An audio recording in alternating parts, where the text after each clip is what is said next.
picture of Lori and Stephanie.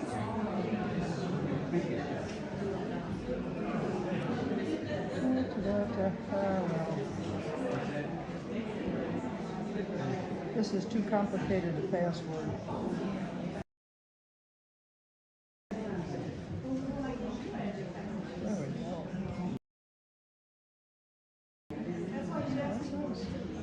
See if I can fit it in somewhere. These are reserved. Sam's here.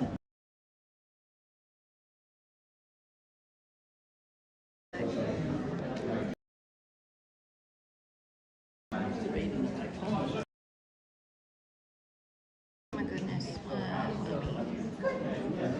Yeah, I was doing the same. So if it's pouring rain, I won't go. But if it's not pouring rain, I'll go. Alright, it shows that there are 8 people in here, and I'm trying to figure out how to see the chat. I don't know why at Bardstown get to see the chat. Oh my gosh, it's just so much 11. And then I realized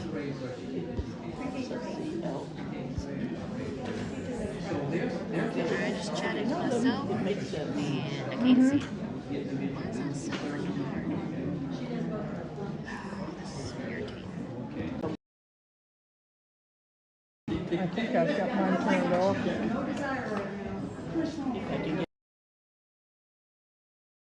I got it down there.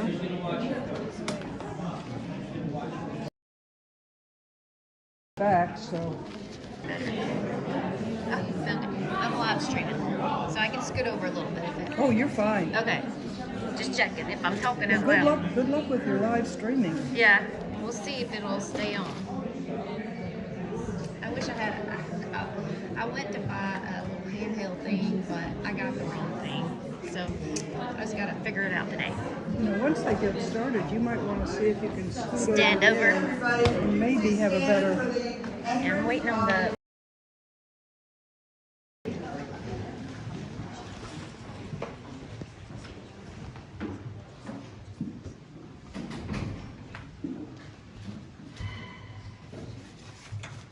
Good afternoon. Please be seated.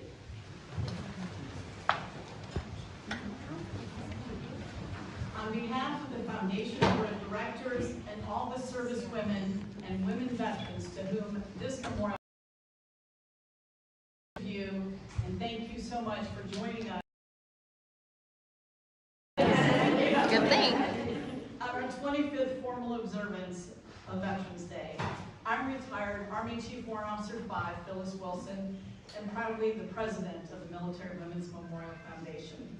So it's completely my honor to preside over this Veterans Day observance. It's a privilege for us to get together again as we honor America's heroes. 19 million Americans who walk among us and wear the title veteran. This is the one program in Washington, D.C. area, and perhaps the country, that each year not only celebrates America's veterans, but specifically pays tribute to our active, Guard, and Reserve service women and to women veterans. I thank you all for joining us to pay tribute today. Now, today marks the anniversary of the nation's first Armistice Day, the day set aside to commemorate the end of World War I, the war to end all wars. A war that mobilized 4.3 million Americans, and among them, for the first time, 35,000 military women. 104 years later, November 11th is commemorated as a special day of observance of all the women and men, living and dead, who took up arms in defense of America. We're proud here at the Military Women's Memorial to join this national commemoration of America's veterans on our 25th anniversary. Now I'm going to ask you, normally it's right at the top of the hour, that they ask Americans to pause for a minute, a moment of silence, to think about what this day means. To me, when I do that moment of silence, which we'll do in just a second, I ask you to think back to the 11th hour of the 11th day of the 11th month that signifies the cessation the stopping of the cannons, the stopping of the gun being shot at the end of World War I. Can you imagine what those men must have felt knowing that the message had been sent to the front lines at 11 o'clock, no more fighting. They had fought vicious, incredible trench warfare. So as you take that moment in just a second to imagine the quiet that you're going to hear in this room, the quiet that they must have enjoyed finally at that 11th hour. So let's take a moment of silence, please.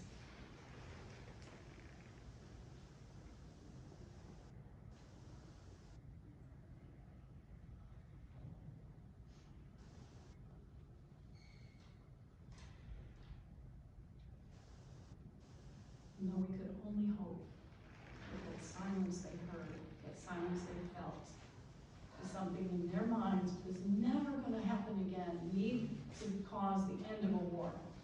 That, as we all know, this past 104 years has meant many wars and many veterans that have given so much in defense of this country.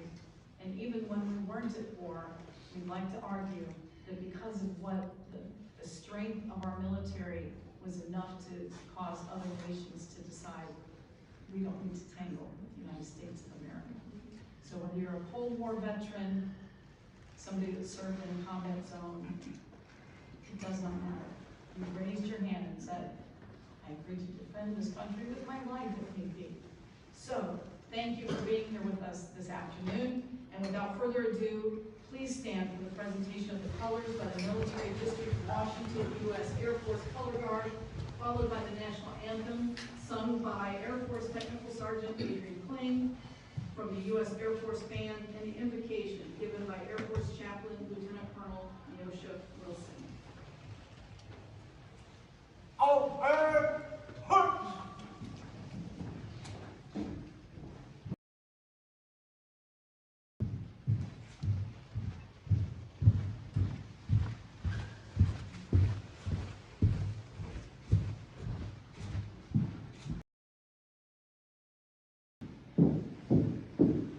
Colors, out! East and on!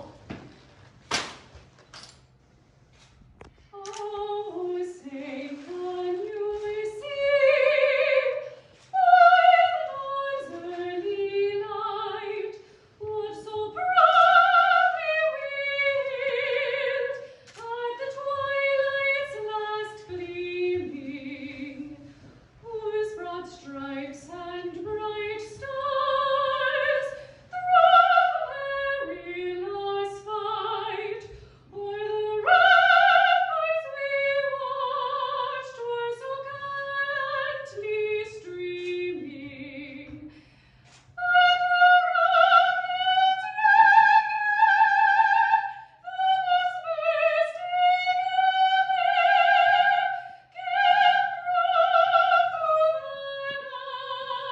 the most mystic was still there.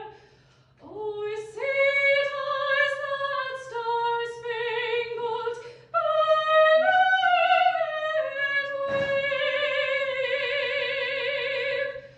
o'er the land of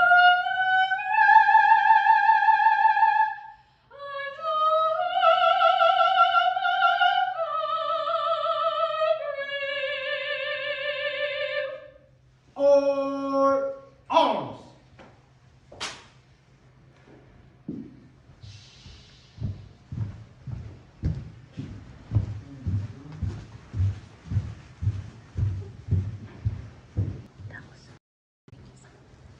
Please join me in prayer. Gracious God, we honor you for this day. We pause to welcome as we reflect on the sacrifices that all veterans have made. God, before I must give thanks for many people. The men who were drafted, the women who fought for the right to serve, the men and women who uniform, and the veterans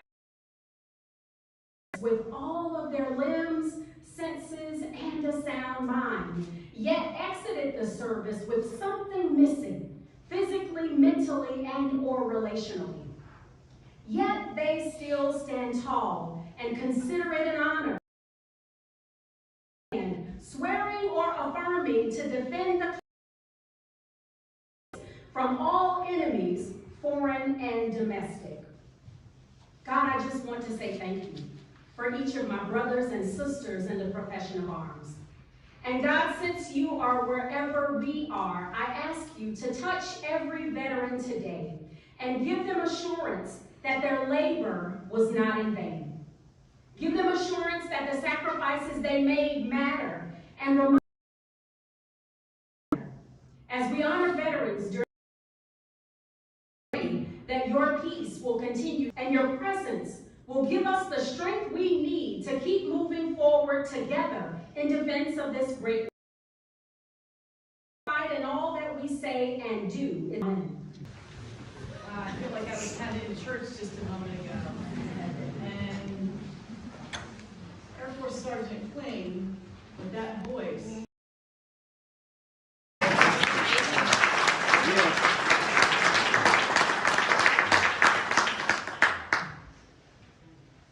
less than a month ago, Memorial members, supporters, and friends had the great pleasure of coming together as a community to celebrate our 25th anniversary. It was especially gratifying to be part of the celebration, as well as to observe the genuine display of camaraderie, respect, and a huge sense of gratitude amongst the generations for each other. And for the honor of being in this place, this one-of-a-kind memorial that captures and preserves their legacy and honors their service, it has been an amazing opportunity for all of us. I was deeply moved just a couple of weeks ago by the participation of the Secretary of Defense, Lloyd Austin, and Secretary of Veterans Affairs, Dennis McDonough, two cabinet secretaries who demonstrated their commitment to military women and their contribution to the nation by taking time out of their schedule to be with us. It's on our YouTube channel too. Also participating were the Vice Chairman of the Joint Chiefs of Staff, the Vice Chief of Naval Operations, the Chief of the Army Reserve, and the Chief Master Sergeant of the Air Force. All helped us celebrate our 25th anniversaries. And this place and her service meant so much. Year-old Cecile Cover, a World War II Navy lieutenant, that she also asked to please join us and got a standing ovation at our celebration for the 25th anniversary. Events and people like that bring into focus and remind us why we do what we do, and reaffirms the nation's thanks to women veterans. And we also had the privilege of formally dedicating and naming this space that we are in today for our founding president, Brigadier General Wilma Vaught. Named the Vaught Center, it is a place that, like her, is an advocate for education and learning, and a place that cultivates the possibilities and celebrates progress. A place for positive change, a place to celebrate life's accomplishments, and a place for curiosity and learning, the Vaught Center. This is one of the first major events that we've hosted in here. We've had several before, but this is our first Veterans Day in the Vaught Center, so welcome again. It's fitting that we gather here on this day to honor and celebrate America's veterans and to tell the story of the women. It's a distinct honor and pleasure to welcome all of you today to today's ceremony, along with our extraordinary service women, past and present, who are participating in the program. Thank you for braving the rain to honor America's veterans. It seems the least that we can do for them. Now, we also want to welcome representatives, and we may miss somebody, and I'm truly sorry. Blue Star Mothers of America and National President Stacey Anders. There you are. There she is. Thank you for being here with us. Vietnam Veterans of America. I know I've seen some of those hats around here. The WAC, Women's Army Corps Veterans Association, United Army Women United, and the National President, Lori Weissong.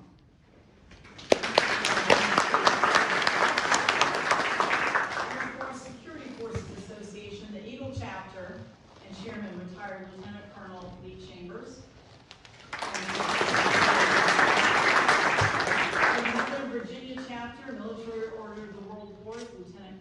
Colonel Ed Fudge.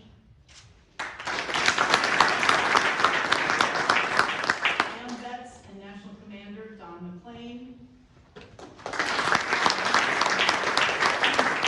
Ladies Auxiliary National President. Sons of AMVETS National Commander Mike Tesla. Like Tesla. And National AMVETS Riders President John Riando. Do a special shout out. I know she's here. I don't see her. U.S. Air Force Brigadier General, former Chief of the Air Force Nurse Corps, Barbara Goodwin. Ma'am.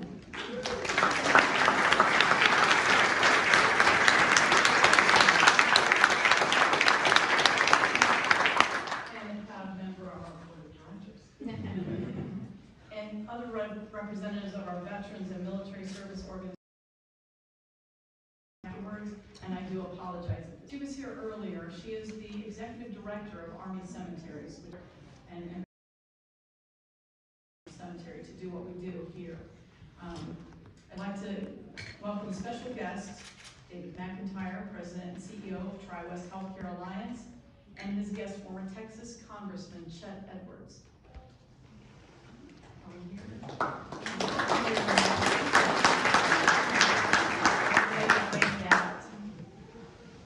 Thanks so much to each of you for coming today. We are enormously grateful to these organizations and their steadfast support of the Women's Memorial and our programs. Our heartfelt thanks to you for your support and to those that wear or have worn the uniform. Special thanks, of course, to the men and women of the Military District of Washington who bring such dignity and flawless military precision to our ceremony. And welcome, let's see, service tributes, here we go.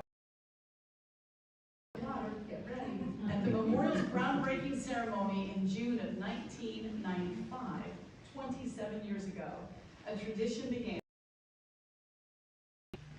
of having a servicewoman or a woman veteran from each branch of service speak at our ceremonies. Now, why do we do that? Because with this memorial, we pay tribute both individually and collectively have or do serve.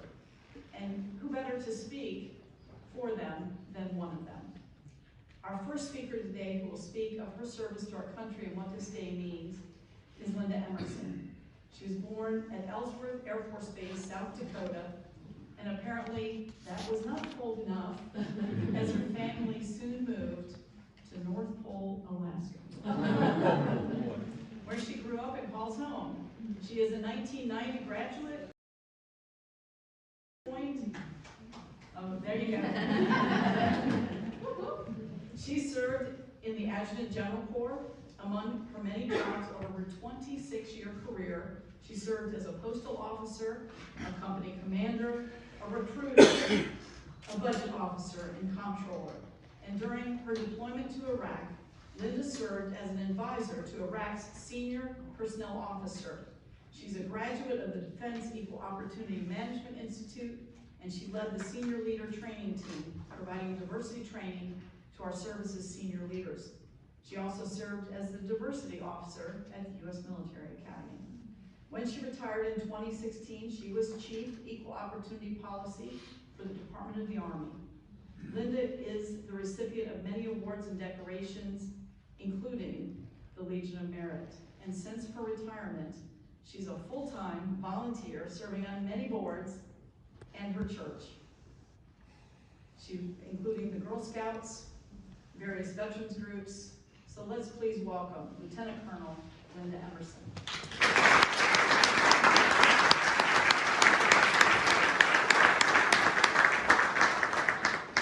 I don't know who that lady is, but good afternoon, ladies and gentlemen.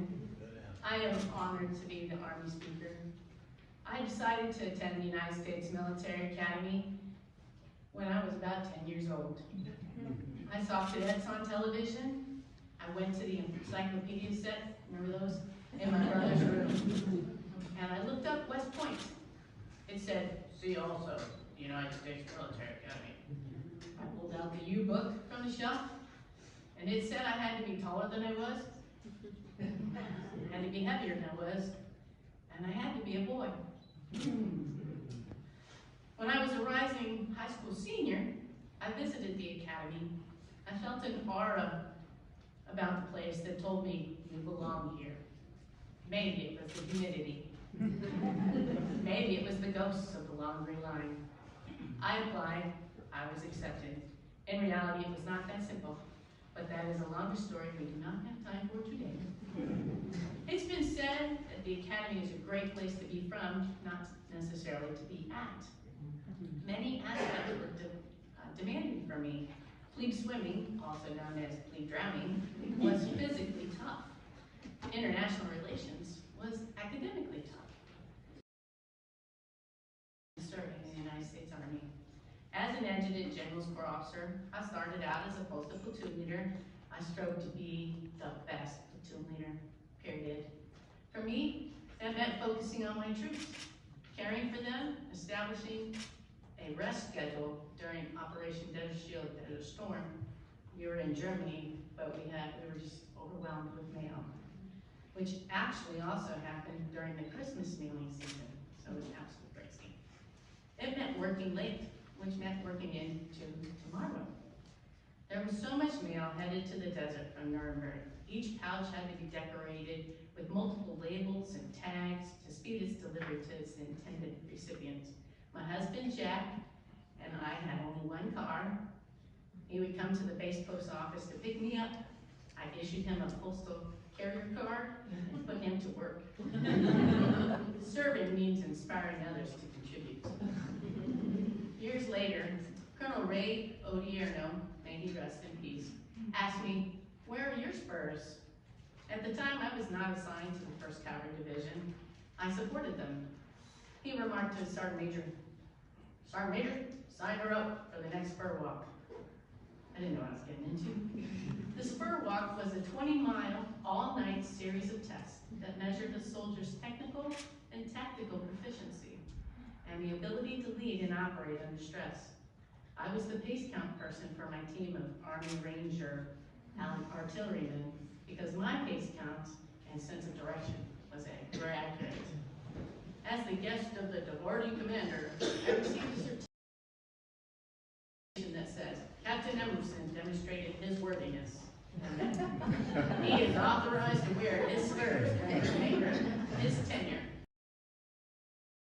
I do not know if I was the first woman to complete the division artillery spur walk, but I am proud of my HE certificate. But I am more proud of being seen as a member of the extended team, value added and welcome. You see, the mission doesn't care if you're tired, hungry, understaffed, or if there's a war going on. Serving means caring, loving, and leading through thick and thin. Thank you so much for your support of the military. Thank you for your service, sincerely from the bottom of my heart. And for all those that are currently serving, thank you for replacing those of us who have come before you.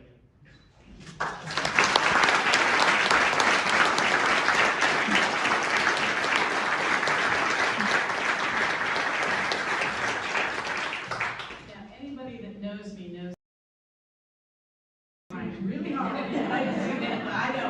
I'm trying hard not to do this. I'm like, red, green, yellow, red, green, yellow, red, green. I'm trying to find something to focus on sometimes I'm all choked up. But that was lovely. And I love that. I have a certificate too that calls me a he. And I thought, because Phyllis is close enough to Philip, they got it confused. But now that you say that, that's really good. So moving on, here we go. Retired Marine Corps First Sergeant Starlene Hamilton is a native of Watertown, New York. Do you see a theme here on the cold weather? I went to college in Oswego, and I can tell you, lake effect snow is no joke. 22-year veteran of the United States Marine Corps, Starlene served from 1981 to 2003.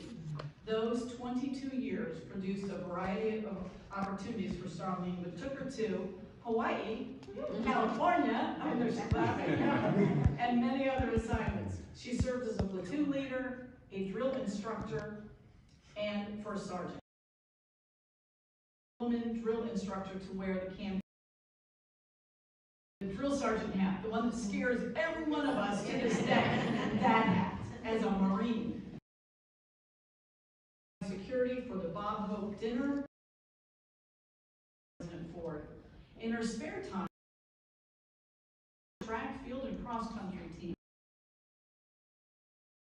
She worked with Special Olympics. She's the recipient of Marlene Hamilton's.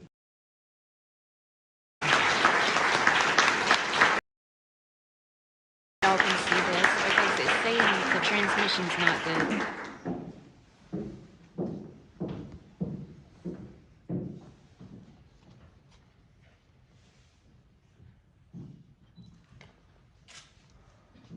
Good afternoon, all, and thank you so much for allowing me the opportunity to be able to speak here today. It is both an honor and a privilege, and I thank you from the very bottom of my heart and the tippy toes of my little shoes here. So thank you so much. I have a story to tell, mainly about my papa, my father. So, Phyllis, you might cry on this one. Okay, all right. And before being a teacher, we really have to engage our students, right? So if you could all just hold your heart for a brief moment and really feel your heartbeat. Feel that? That is the spirit of a veteran. That is the spirit of our veteran families.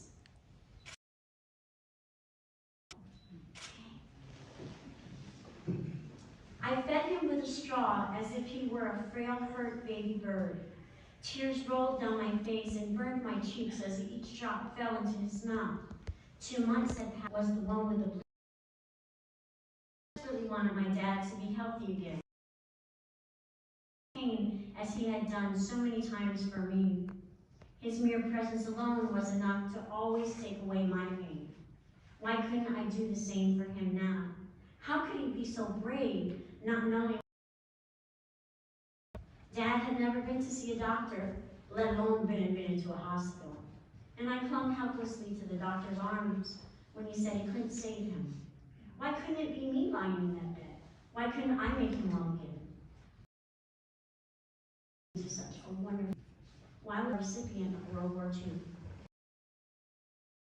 It was the Veterans Day Parade. I was so proud to be his daughter.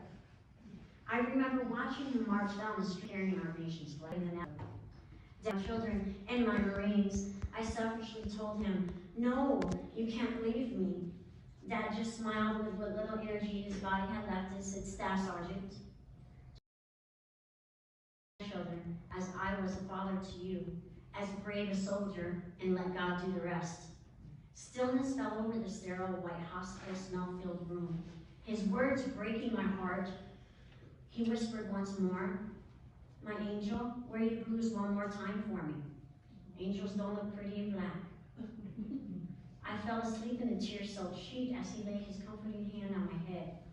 As the sun warmed my face to a new day, Dad had gone to fight more important battles in a place that seemed to need him more. How could I continue to survive without my honor, my courage, and my commitment? Returning home, I found a bouquet of red and yellow roses. The card read, we are heartfully sorry, Semper Fi, your Marine Corps family. My Marines didn't forget about my children, and while we had been away, knowing I wasn't really alone made my first entry back onto the battlefield of I Brooklyn a safe one. I held my head high as I smiled and said, hey, did you Marines hold the fort down while I was gone? Proudly they said, Staff. Remember when you left, you told us you had the utmost confidence in us? So we weren't going to let you down. I honestly did have the utmost faith in them. After all, who else was there to ensure the missions would be successfully handled? Commitment. I realized then my actions had spoken louder than any words. The seed had been planted and growing strong. They no longer needed me to water them. Commitment did not die. Scared to take those first few steps for fear I would fall, I decided to just stand there and not move. Come on, Mommy, you can do it. My children yelled in unison. My children had their ultimate faith in me. As fate would have it, they would catch me if I should fall. Both of my legs were shaking with weakness due to atrophy setting in. I was also suffering from depression because I realized I might never race anymore. I had painful, throbbing pulses in each knee as Demerol left my bloodstream. My heart raced with anxiety, and a lump appeared in my throat as I tried to hold back my cowardly tears. Could I march anymore? And who was I going to march with these legs? Listening to their words of encouragement, the aid of 2 wooden walking sticks, and the realization I couldn't just stand in place forever, I took my first step. Months passed until I finally mustered enough courage to show my face at the track. I was but a few months ago running easy, sub 6:30 and 7-minute miles on that very same track. Frustrated, embarrassed, and ready to give up, I continued to shuffle. Then I heard my 7-year-old yell from the front as he turned and waited, "Hey, you're getting faster. You ran the whole track without stopping." He waited at the finish line. My heart was heavy with disappointment. I wanted to run and I could barely jog. My impatience didn't seem to matter to my legs. They were not going to cooperate. For now, I can only dream of running. I can only dream of marching my Marines again. My son gave me the water to swallow with that big pill. He would ensure I wouldn't choke. My son continued to accompany me on the track until the day came when I let him pass me. How do you know? He ran off the track to join his friends playing ball on the field. As he shouted, "Hey, Mommy, you can run by yourself now. Come and get me when you're done." My heart was now light as a feather. I smiled and continued to run another lap. Courage took the place of my son as my new training partner. Courage had not died. Standing in front of a classroom of Marines from the rank of corporal through gunnery sergeant, to include the first sergeant, who was ready to catch me if I should fall again, I began to teach my first period of instruction since the accident that seemed to take away my spirit. Looking at all of those faces counting on me suddenly made me realize not only waiting for me, yes, I seemed to almost shine. Well, that's what the first sergeant should have said anyway. Anyway, it wasn't what was said, but what was felt. The laughter of the students as I finished up with my attention gainer, coupled with the hoorahs, let me know I was back home. The true meaning of the stories told of the Medal of Honor recipients in the Hall of Heroes, the painting which hung on the wall at DI school of a pair of hands holding the Medal of Honor, and the memory of a final white-gloved salute I once held for my hero, all seemed to come together as my heart filled with joy. The spark was still in my heart. As I looked upon, I felt honored by just being in their company. I was a devil dog, a leatherneck, a comrade in arms. I was still part of America's 911 force, our nation's finest fighting force. I was still part of the team, and they wanted me to play. They wanted me to join. My flame never blew out.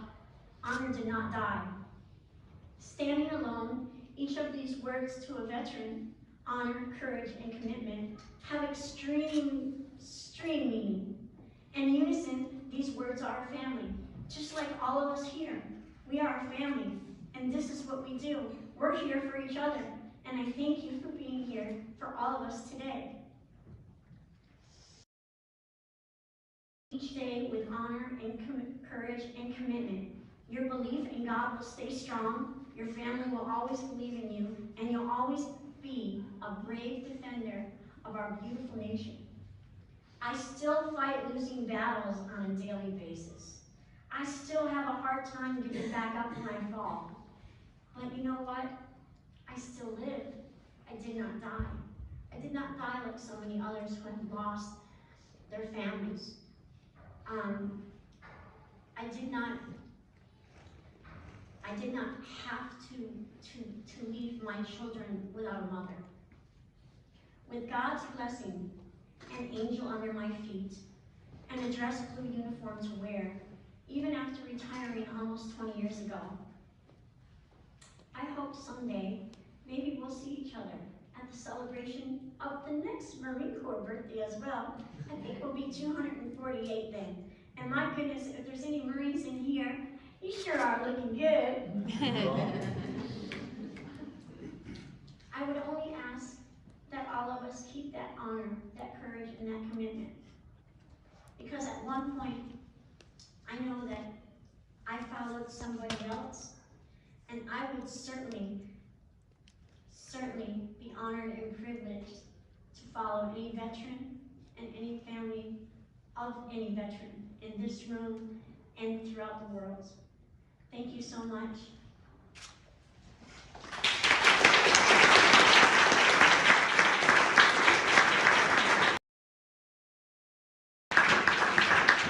She's so pretty.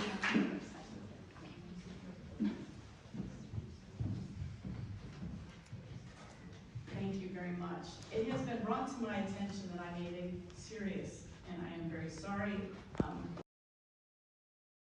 to recognize, with all of the Gold Star wives, please stand.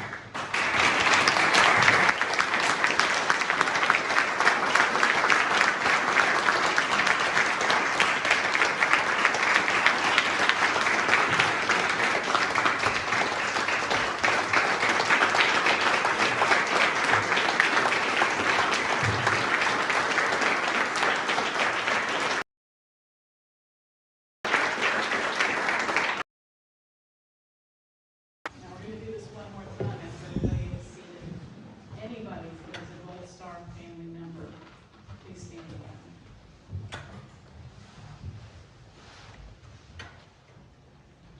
Don't have any other Gold Star family. I'm actually very relieved. That's no moniker anybody ever wishes to carry. So thank you again, ladies, and I'm so sorry. You've been longtime supporters of us, and how we missed that in the script. I probably glossed over it, and I do apologize for that. So,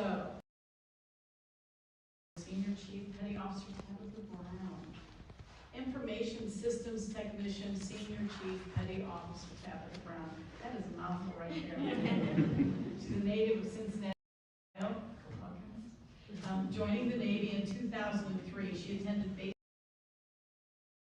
Great Lakes, Illinois, another cold place, and has been on the go ever since, with tours afloat the USS Ronald Reagan, where she qualified for surface and aviation warfare, Work Center Supervisor and Combat Systems Officer of the Watch, and later aboard the USS Boxer, leading SEAL Team 5 communication enablers through a 12-month training schedule.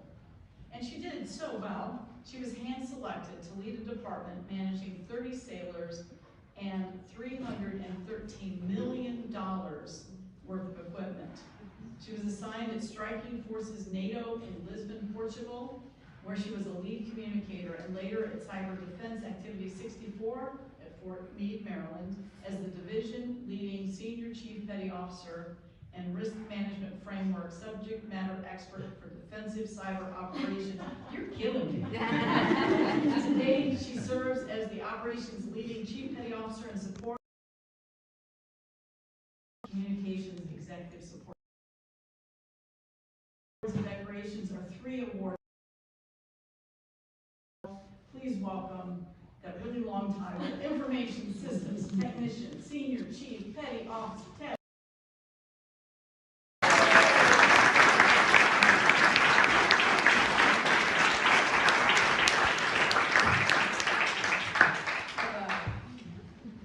First and foremost, thank you for having me here. I do want to give a very special mention to the women of the Naval Special Warfare community. A lot of people are not aware that we exist in that space. I was with ComNav Spec WarCom and SEAL Team 5 for a total of 7 years, and I had the privilege of doing a 10-month tour with SEAL Team 5 as the only woman on our team and the only Black woman deployed for 10 months. I think that is very important to know.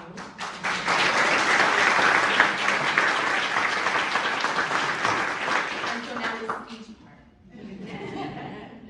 Good afternoon. What an honor to be gathered here today. First and foremost, thank you for considering me for such an incredible and monumental anniversary at the Military Women's Memorial. Thank you to my fellow servicewomen, and thank you to all of the veterans, past, present, and I say welcome to those who are still in the making. Service to this nation felt more like a calling than volunteerism. I come from an Army lineage and was the first to gather my sea bag and travel abroad.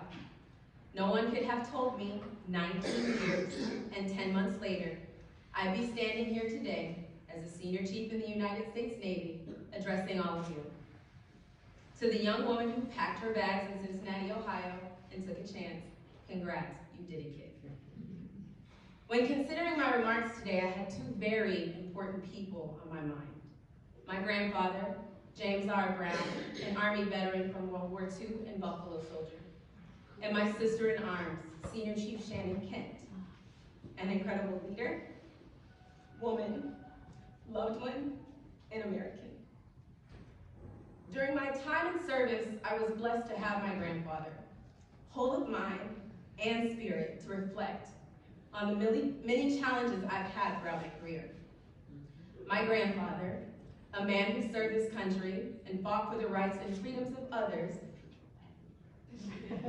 even when he did not have the same liberties in America, once told me, if you didn't know why you were doing something, you just might be doing the wrong thing.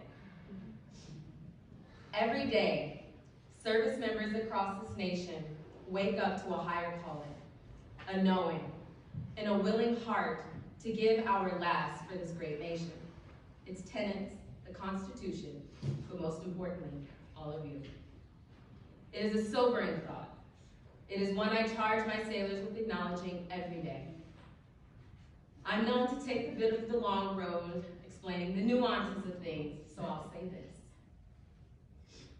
Generations of Americans and their families dedicate their lives to service, innovation, and work tirelessly to show no matter the changing landscape of America, her people, and her ideals, there is a steadfast truth to be realized. We are relentless in giving back to those who have given so much for us to be here, sharing this moment in this room today. So thank you. This brings me to Senior Chief Kent. I will say it was an honor knowing Shannon. I say this with great pride. It is not too often to meet a real-life hero, a superwoman, and a genuine heart. It is important for me to acknowledge her on this day. Although not Memorial Day, she was an incredible Senior Chief Petty Officer. As she lays rest here in Arlington, I hope she hears these words. There will never be another Veterans Day I do not thank her, her family, and the many of those who loved her for what she gave, who she was, and what she represents for women serving in complex, deployed environments. Thank you. Sis, we love you. Navy Chief, Navy Pride. Veterans Day, a chance to reflect, a chance to ensure those who have obligated themselves in service are honored, are respected, are helped, and are supported. To all of you, Gold Star families, veterans in this room, thank you for paving the road. I hope not just on this day, but 365 days a year, you know.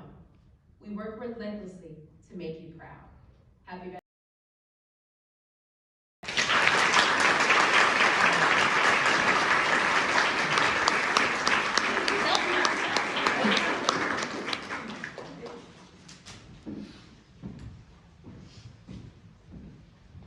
So for those of you that do not know the full story of Senior Chief Shannon Kent, on October, the first week of October, we unveiled her portrait here at the memorial.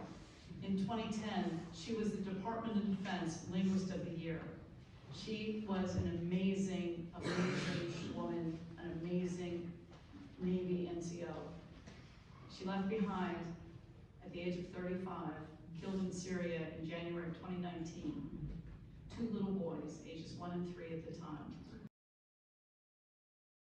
Husband, Joe Kent, a Green Beret. And we were so honored to unveil that portrait. And it's just her, the eyes, the smile, the toothy grin. It's absolutely Shannon.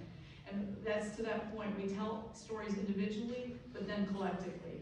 And we all get our arms around these stories. It's not a particular branch of service. But Shannon is a very special light for all of us. And that push to be better, to do more, ourselves while we're still here on this earth.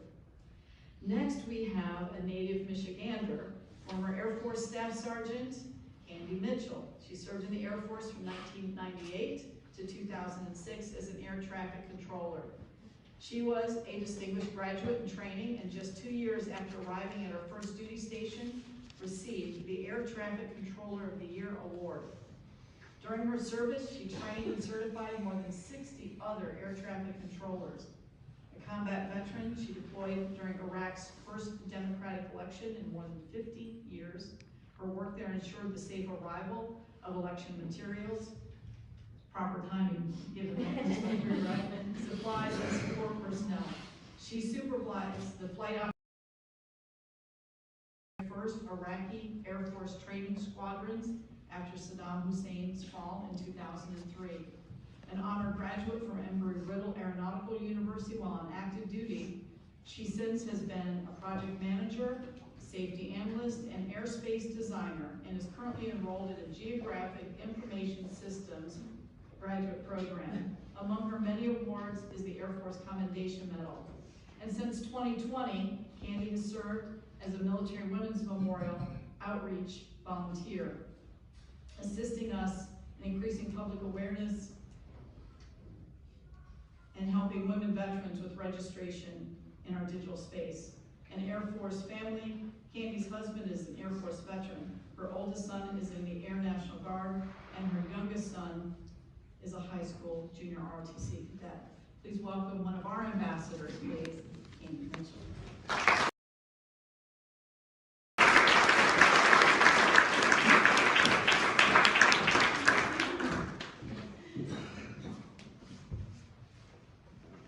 Good afternoon.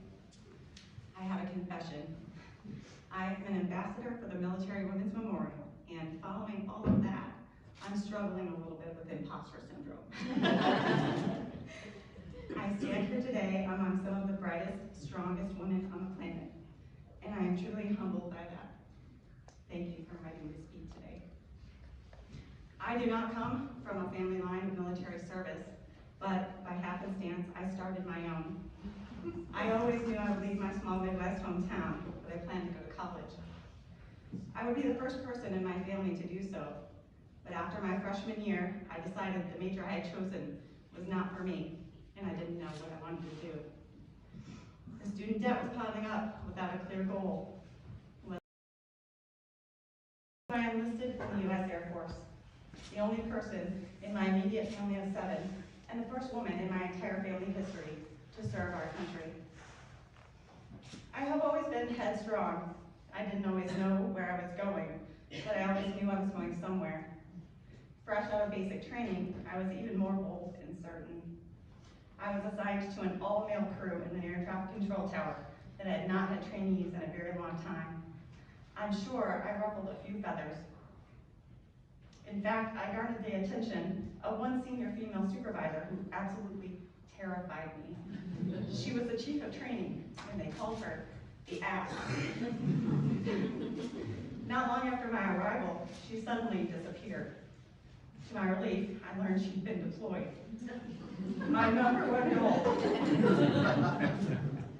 one goal was completing my training before she returned, and I did. This woman eventually became my mentor, and one day I admitted my prior fear of her. And she said, as a woman in the military, you have to do more and be better to gain the same recognition. And you don't grow if no one is pushing you. It was then that I realized she paved the way and was handing me a torch. Some of my former trainees will tell you, I took that torch and ran with that baby. As an ambassador for the memorial, I found women veterans frequently downplay the value of their service. Many women veterans I speak to say they were just doing their job.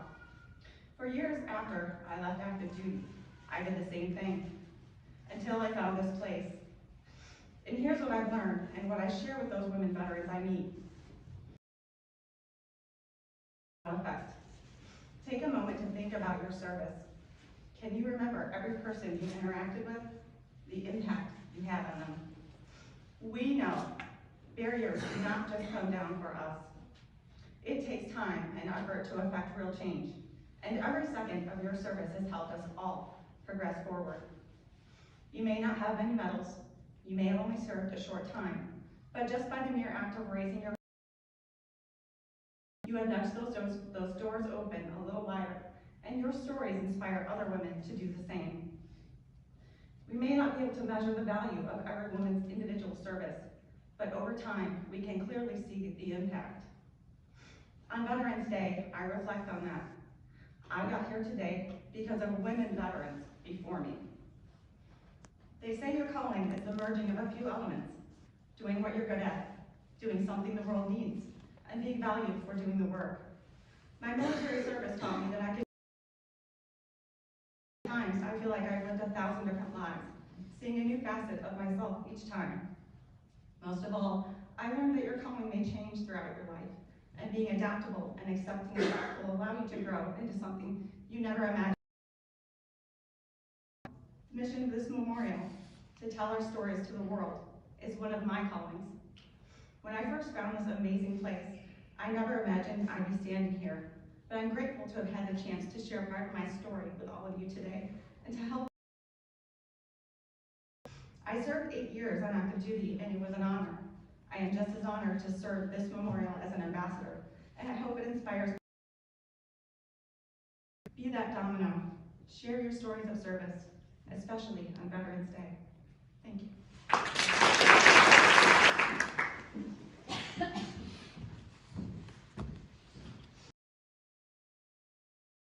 Imposter syndrome sense. Nothing there that demonstrates any sense of them being the imposter. Major Camilla Jones is a native of Fayetteville, North Carolina, the center of the universe.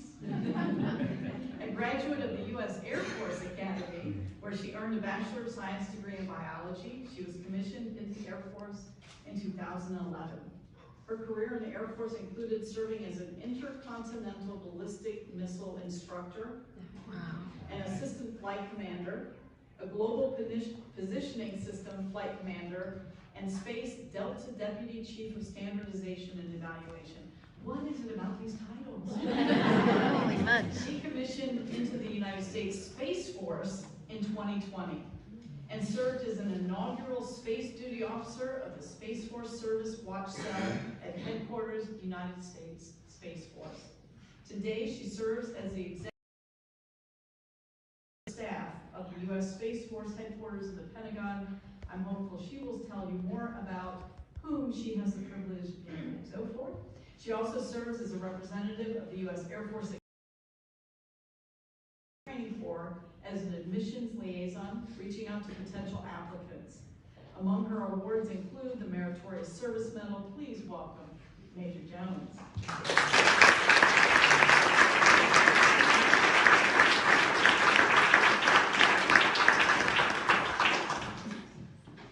Good afternoon. As mentioned, I am Major Camilla Jones, and I'm a guardian in the newest service, the United States Space Force. To see so many military leaders, veterans, and supporters gathered here really warms my heart.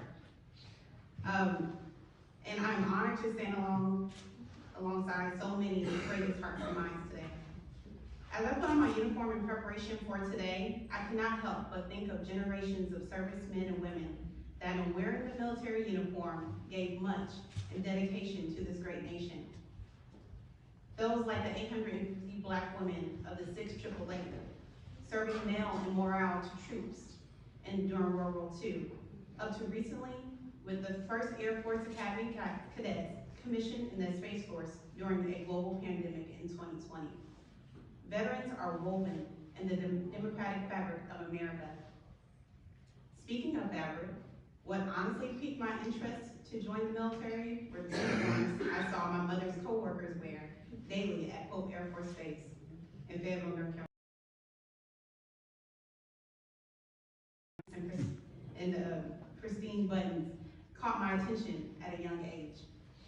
Little did I know, I would too wear the uniform and spend countless hours shining those boots. Those kids. Not because it looked sharp, but because it represented the the ideals of character, connection, commitment, and courage. Ideals my husband and I work daily to instill in our own children. I have worn this uniform recruiting for the Air Force Academy, ensuring nuclear deterrence in the missile fields of Wyoming and Nebraska, and now as a GPS satellite operator and a staff officer for the newest branch in 75 years. Veterans Day is a regular reminder of those ideals and why I serve and honor the other servicemen and women. I serve to protect what we hold dear from external threats. I serve so that my neighbors, present and future, can fulfill their dreams. As we all continue to serve each other in our own unique ways, I am confident that we will strengthen the fabric of society for generations to come. Thank you.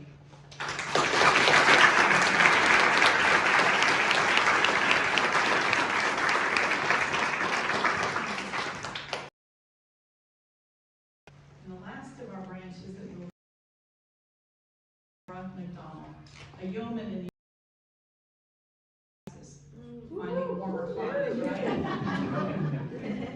According to Chief McDonald, during her first year at Texas, introduced to the Coast Guard by a friend who invited her to a local Coast Guard station where the day's events included the release back into the Gulf of Mexico of a dolphin that had been rescued by the Marine Stranding Network a few months earlier. Once she saw what the Coast Guard did, she knew she would be part of it, and Coast Guard Commendation Medal. Please come forward.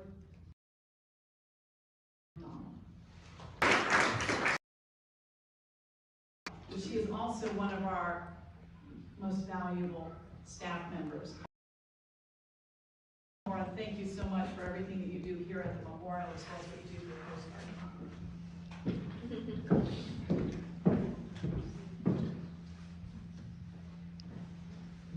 Thank you, Phyllis Morella, for asking me to do this. And I want to say thank you for all the veterans that are here in this room and the people that have supported all of those that have served this great nation. Sorry, this day is just emotional for me. It started off this morning with my friends actually asking me, what's the proper greeting for Veterans Day? Do you say Happy Veterans Day? And I say, for some people, it's not a very good day, including those that have family members that have forgotten that they have served. It is in those memories of those people that have served this great nation that I actually am up here to speak in front of you guys today. As Phyllis said, my career actually started in Galveston with a Coast Guard station, and I saw the release of a dolphin that I actually helped rescue a couple months earlier while studying marine biology, veterinary science at Texas A&M at Galveston. That day, on a Saturday, it surprised me that the Coast Guard does something for our marine environment. So it made a big impact on me. And I was so thrilled to say, yes, I want to be part of that organization. When I went home and told my dad that I was joining the Coast Guard, he didn't say anything to me, even though he had served this great nation for 20 years. And I thought maybe after a few years of being in the reserves, he would come around and tell me what his thoughts were. But to this day, all I know is that he was not proud of me taking that oath of office and saying, I'm going to give my service to this great nation. I cannot be mad at my dad for those words, but I know after talking to my husband that my husband and even my son are both proud of my service. Hoo-ah. And it is because of my service to this nation that even my nephew, who said he'd never join any of the branches of service, decided to join the United States Army.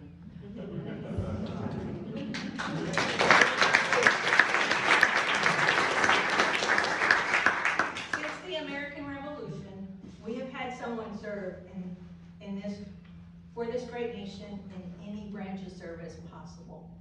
And I am the only female and I am proud to say that I support and defend this great nation. When people ask me about Veterans Day, it is not a day that's once a year. It is a day that I celebrate every day. And being a volunteer here at the Women's Military Memorial, I am proud to say I sit down with our veterans that come in and I listen to their stories. The stories that I've never heard from my father. The stories I may never hear from my husband. And definitely the stories I have never heard from my grandfather and great-grandfather due to them passing long before I was born. But when my friends asked me this morning, how do you do, what's the proper greeting for this day? I have to say, just ask them what you can do for a veteran on this great day. It's not a happy day for some of them, but for some, they just want to be known that they're cared for, because sometimes they are forgotten, especially by their loved ones. We know the government has forgotten us. But there are those people that have forgotten what these sacrifices have meant to them, such as our freedoms that we currently have and the people that have fought for those freedoms. So thank you for all of our veterans, whether they're past, present, or even in the future. I want to say, take a few moments each day to be thankful for what you have. Thank you. Thank y'all for your kind comments.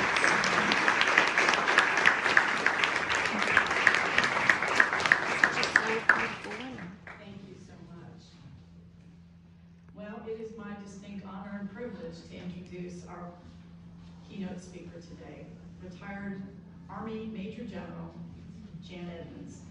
She is the board chair of the Women in Military Service for America Memorial Foundation and my boss. There's that. She is an accomplished Army officer and leader. She served for 32 years in the Army as a commander at every level of the Department of Defense. At the general officer level, she commanded the 13th Corps Support Command, Fort Hood, Texas, and the 19th Support Command in Daegu, South Korea. In both cases, she was the first woman general officer to serve in those locations and commands. She also, as a general officer, commanded Support Command at Rock Island, Illinois, another assignment was as the Assistant Deputy Chief of Staff Logistics, Headquarters, Department of the Army, where she was responsible for logistics planning, policy formulation, and program development for an enterprise valued at approximately $500 billion. She oversaw the logistics transformation, the business processes re-engineering, of logistics, force structure, and issues involving national military family with and the Korean War, and her in World War II. Both her older brother and younger brother were military pilots. So according to the general, it was natural for her to serve. Graduating from Edinburgh University in Pennsylvania in 1975, she received a direct commission as a second lieutenant in the Women's Army Corps. Among the first to be allowed to join the other branches in 1978, as part of the process of integrating women into the regular Army, she chose the Ordnance Corps.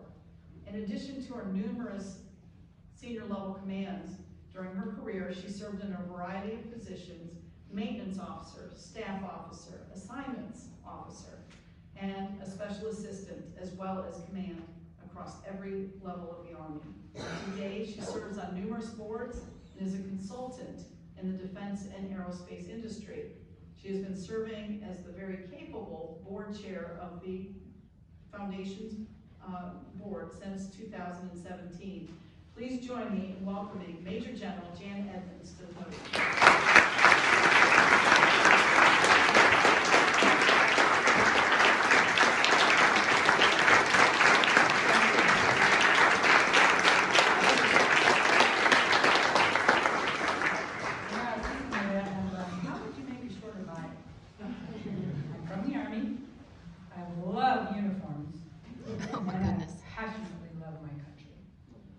one.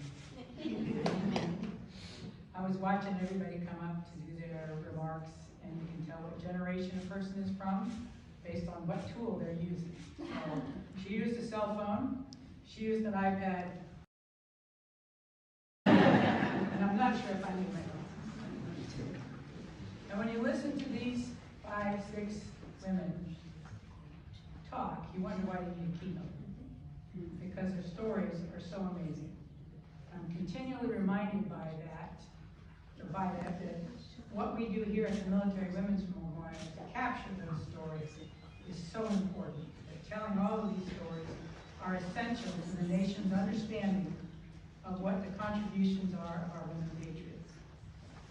Our history is not just in the past, it's being made every day by some of these ladies. Every time a young woman raises her hand and says she's willing to defend this nation, a new story begins. It may be short, it may be one enlistment, or it may be a career. No matter how long, it matters. No one knows how their story will play out when they join. You didn't know what your story was going to be.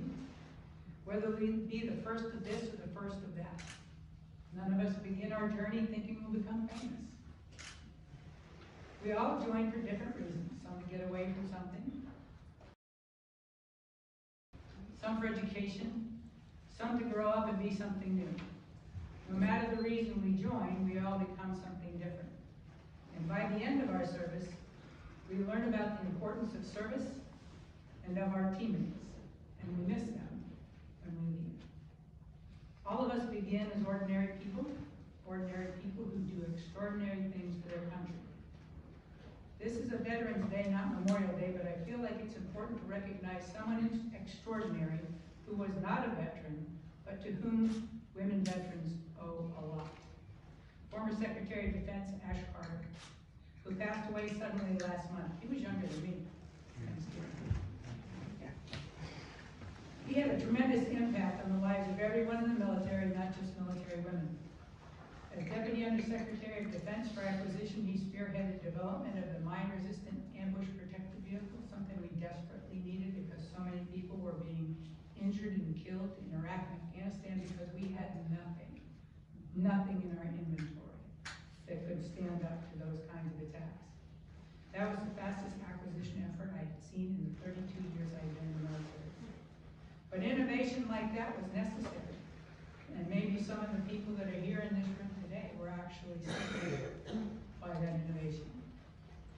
But there's an accomplishment that military women may be most proud of it for. You may recall in 2013 that Secretary of Defense Panetta ordered the services to lift the ban on women serving in combat jobs in the military. By that time, women had been serving in war zones in Iraq and Afghanistan for more than a decade. But in typical Pentagon fashion, the services were ordered to study the issue and develop an implementation. They were given until January 2016 to either implement the policy or ask for special exemptions. In December of 2015, after 3 years of study and a lot of remaining opposition from some, now Secretary of Defense Carter ordered the military to open all jobs to women, removing the final barriers that kept women from serving in combat to include the most dangerous and demanding combat arms roles. He said in the beginning of 2016, all occupations and positions will be open to women, what did he say? Without exception. That they'll be allowed to drive tanks, fire mortars, lead infantry soldiers into combat, they'll be able to serve as Army Rangers and Green Berets, Navy SEALs, Marine Corps infantry, Air Force parajumpers, and every open only. In that decision, he said Americans who want standards should be afforded the opportunity to compete to do so. That our mission is to want barriers unrelated to a person's qualification to serve as to prevent us from recruiting and retaining who can best accomplish the mission. That's all military women have ever wanted. The opportunity to qualify, the opportunity to serve. And every time the door of opportunity has been opened for women, they have charged through it and proven that they can not just succeed, they can excel. Here at the Military Women's Memorial, we tell their stories of service, of sacrifice, of success. From the past until today, and we are unbelievably excited to tell the stories that will continue to be generated by women of the future. As I said, every story matters, individually and collectively. Each story is an insight into one woman's journey. At the same time, collectively, our stories are a powerful record of an amazing American journey that is still evolving and ever inspiring. By telling them, we ensure our servicewomen are visible. And when you are visible, you cannot be ignored. Your accomplishments cannot be overlooked. The women of World War I, World War II, Korea, and Vietnam stood up. They demanded to be seen, individually and collectively. They made this memorial possible. To paraphrase the National Women's Soccer League tagline, recognizing the first time in history that their championship would be aired in prime time, when you can see the game, you change the game. How do you think we got uniforms and body armor made to fit women? Or how maternity leave and joint domicile came to be?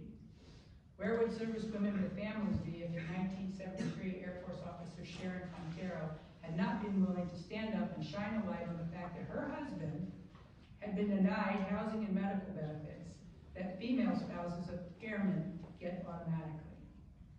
And of course, we have Ruth Bader Ginsburg to thank for arguing her case before the Supreme Court, which, by the way, was her first oral argument before the court, and she won. Those who have preceded us blazed the trail, and those who have leaned forward and broken down barriers have made this journey possible. So thank you to all the servicewomen who came before us. And thank you to people like former Defense Secretary Carter for clearing the last obstacle of opportunity so that women of today and women of tomorrow can shine only on merit. Ordinary women who accomplish extraordinary things for their country. Thanks to you, all of you, for your part in this journey, the glorious story of service and sacrifice and of persistence. And thank you to the women of today who are carrying the torch of progress for the women of the future. We want to hear your stories, and you never know what change a person in our history, never know what change in a person or history may be inspired by. So thank you very much.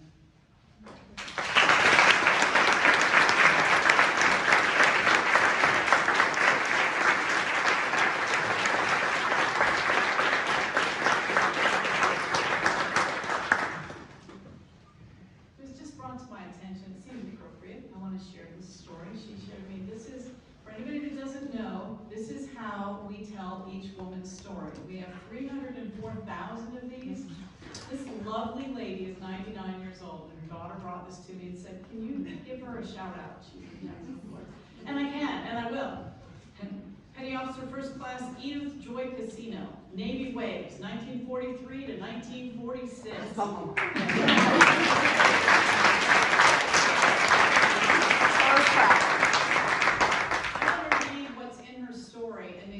If you know of a woman that has served or is serving today, claim your place, put it in there. We have 304,000, we've got a lot of room. It says, in 1942, all three of my brothers joined the Navy. I joined the Navy in 1943. My mother had 4 blue stars in her window. If someone was killed, the star was replaced by a gold star. Fortunately, my mother never lost one of her children during that time. After World War II was over, I was stationed in the Separation Center at Jacksonville Naval Air Station. It was there that I met my husband of 72 years. I was responsible for separating the boys from the Navy and back into civilian life. I'm just reading what it says. The highlights of my Navy career were marching in President Roosevelt's funeral, and in doing the discharge paperwork on my own twin brother. So how special is that? At 99, she just turned 99 in October, so I see a living legend proclamation in the making right here. This is why these stories, everyone, I didn't do much. I served for 3 years. Really, really, really. Petty Officer, First Class, Edith Joy Casino, in the house.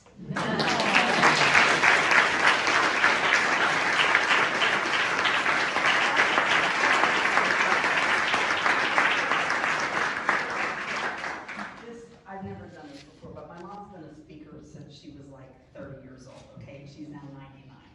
But this woman, okay, she noticed she got 2 honor flights, and it was a few months ago. And she looked down at this. She's 99, 75% blind, and she said, PO2? I don't think so.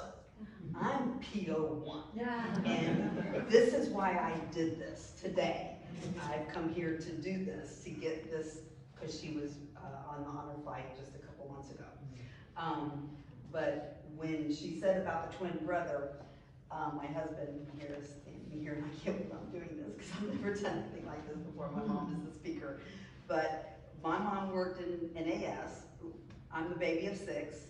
We all were graduates from Fletcher High School along with my mom at 99 years old. So all 6 kids and my mom was graduated from Fletcher High School in Jacksonville Beach, Florida. And she said that she saw my husband and I, which he's sitting over there. On a Wednesday afternoon at 2 p.m., everybody in NAS knew that my twin brother was going to be on the bus, and my mom was in the separation center. So when you join the Navy, as you know, you exit where you enter. Well, my mom was determined, even though her twin brother was entered in Tennessee, she was determined to have him exit in Jacksonville, Florida, so she could see him.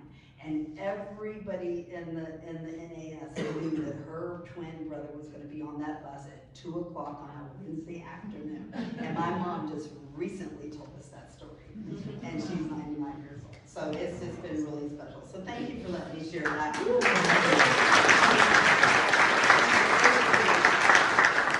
We got honor of the Jacksonville Parade today, and the storm just kept that, and she's so disappointed. If I could show you the picture of how adorable she is. She's about like this tall, and she weighs 90 pounds, and so like she was so looking forward to it. But she's been so blessed, and she's done so much for the world. She recently made 10,000 dresses for kids all over the world. Wow. From 94 to 97, she made 10,000 dresses. Beautiful dresses for little girls all over the world. So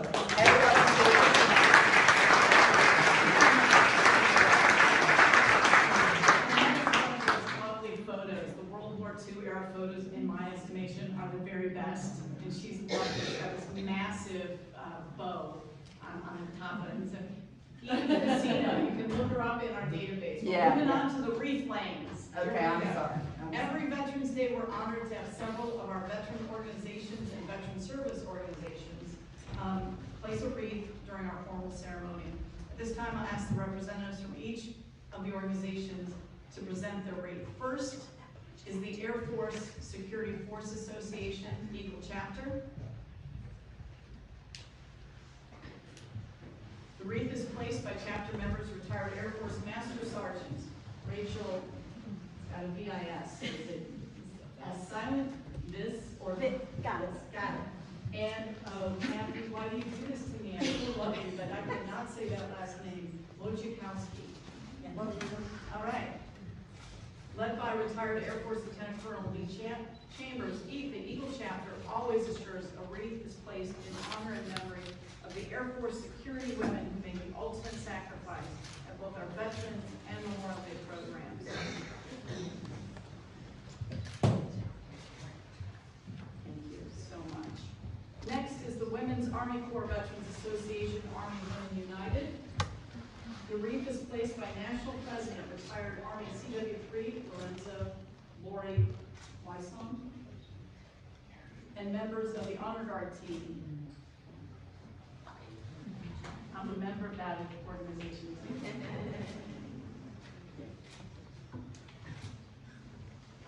too.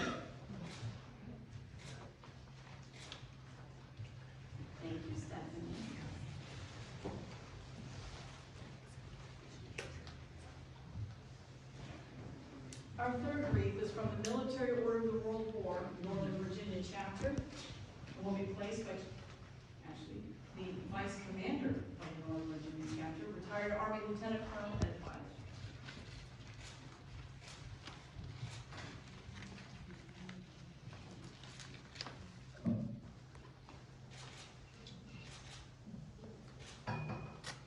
You always gotta have that support team, don't you?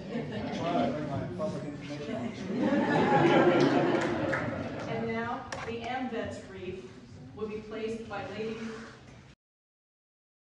You gave me another note there, Marilla. It's by, thank you, by National President Karen Simmons, Ladies Auxiliary National.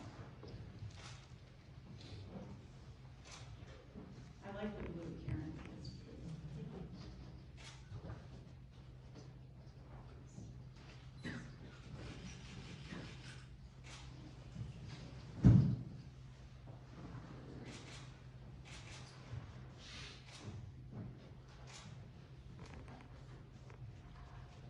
The Vietnam Veterans American Wreath will be placed by retired Army Lieutenant Colonel Merle Cushman, my right-hand gal, who tries to keep me straight, and God bless her for trying.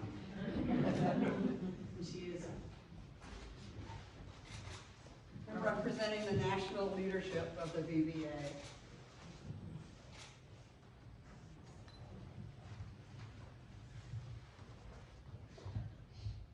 and as beautiful as can be.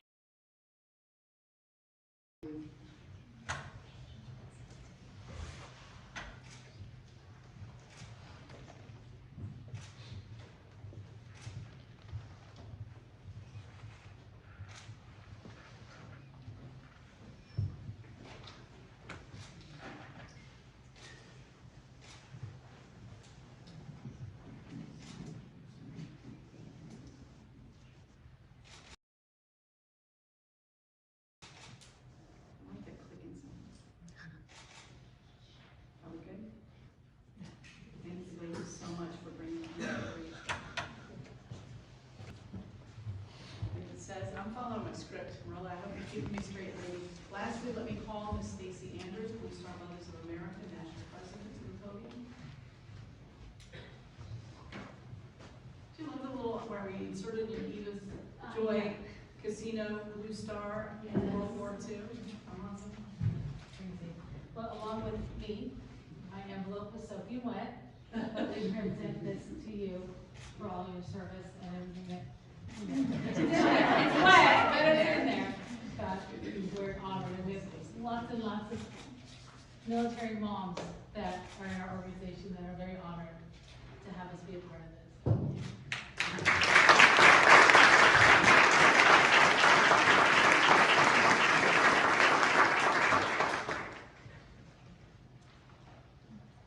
Closing remarks, how about that? I'll let you know. This concludes our program, but I have a whole page of conclusion, so. Our sincere thanks to Major General Jan Edmonds and these remarkable service women. You inspire me, ladies. It is just an honor to do what I get to do every time, and now you're choking me up and you're not even trying. For providing our remarks. This is our 25th annual Veterans Day ceremony, and we're so honored for that. Thank you also to Chaplain Wilson, Tech Sergeant Kling, Master Sergeant. It's truly an honor to have each of you share your stories of service and to hear these incredible, talented women tell their stories. Many thanks as well to our wreath presenters and other participants and those who provided support. Our team here at the Military Women's Memorial, our cast of volunteers, we could not do this without them. We appreciate you being here and thank you for spending your time on Veterans Day with us to help us pay tribute to your fellow service members, past and present. And many thanks to all of you for honoring America's veterans. Please join us in the gallery for a light refreshment and some conversation. Please feel free to visit the exhibits and the register, Edith Casino, 1S. Look her up, that photo's amazing. And for those of you that parked in the garage, it closes at 6 p.m. We'll make another announcement about about 5:40, like warning bell, you gotta get down there. So at this point, please stand for the benediction by Chaplain Wilson and the playing of taps by Master Sergeant Adrian Holton and the U.S. Air Force Band. Chaplain Wilson.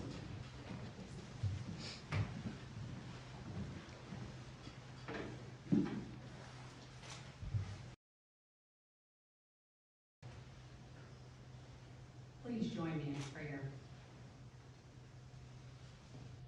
Gracious God, we are so grateful for the tributes and reflections we've heard and the inspiring message you delivered through General Edmonds. As we leave this sacred space and continue serving in a variety of ways, I pray that you would bless us and keep us. Make your face to shine upon us and be gracious to us. Lift up your countenance to us and give us your peace, your favor, your guidance, your strength, your love. In your great and mighty name we pray. Amen. Amen.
Thank you all.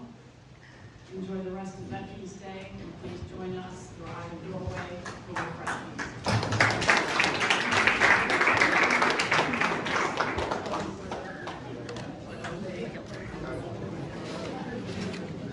Let's see if I can zoom out here.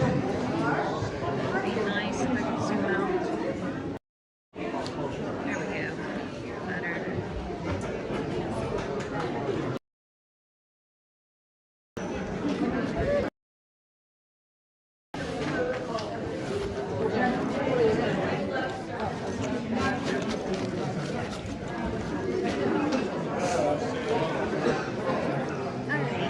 Let's slide out here.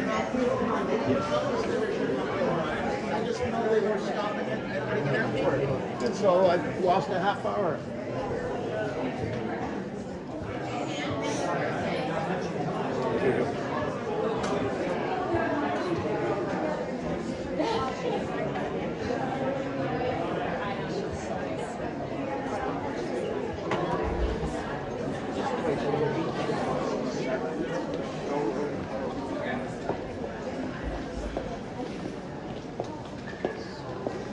So I've never been to the women's memorial before. Obviously there's a gift shop.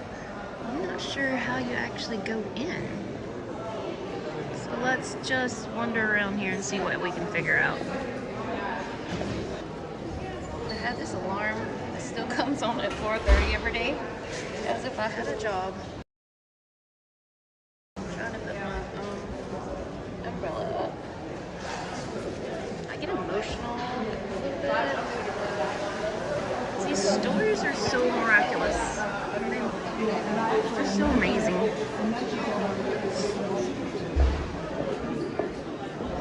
Look here, that little goodies. Obviously, I want a cookie in a minute, but not just yet. Oh, this could be better. Let's go look around. I've never been in here before.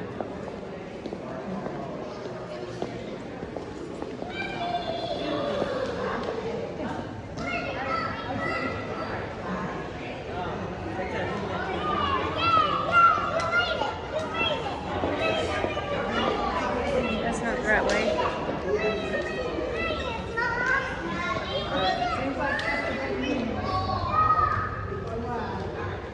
So on this side we have just pictures. I can't imagine being as tough as these people are, these women.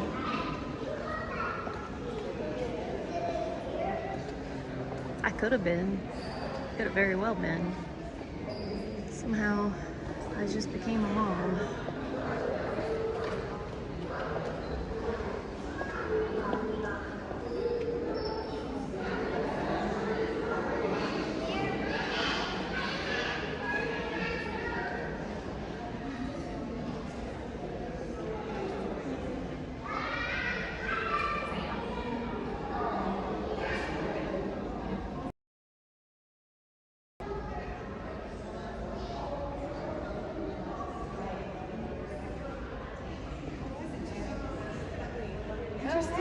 I don't have a handheld thing yet. Oh, No, I really enjoyed it. Oh, I'm so glad. It was really cool. Oh, bad. Messed up. Yeah. I really need to go to the bathroom. It's just right up here. You need to run in. I don't have a thing to hold the phone now. You want me to hold it while you run in? I guess I can cut mine off. I mean, you're here. I can cut mine off. Whatever you want to do. Oh, I'm so glad you got to enjoy it. Oh my gosh, it was very moving.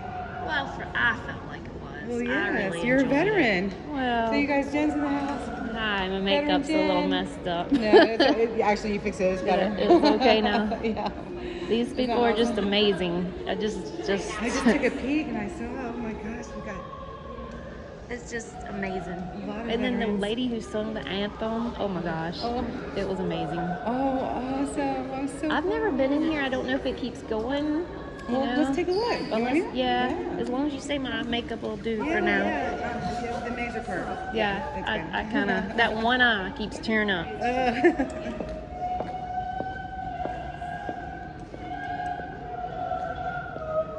Is that a guess, recap? Yeah, that's a recap. Yeah. Super soprano. Oh yeah. Mm-hmm. Operatic. High soprano. Look, it's G.I. Jane. G.I. Jane. I'm sorry, it's G.I. Jane. I'm not a Barbie. Sadly, I wasn't born blonde. Oh my gosh, isn't that great? That still makes you G.I. Jane. Well, you'd think so, the way my hair keeps losing. I keep cutting it, it just messes it all up. I don't know. I get upset. I don't know. And then you just yeah. trying to grow it out to another thing. I get a little bit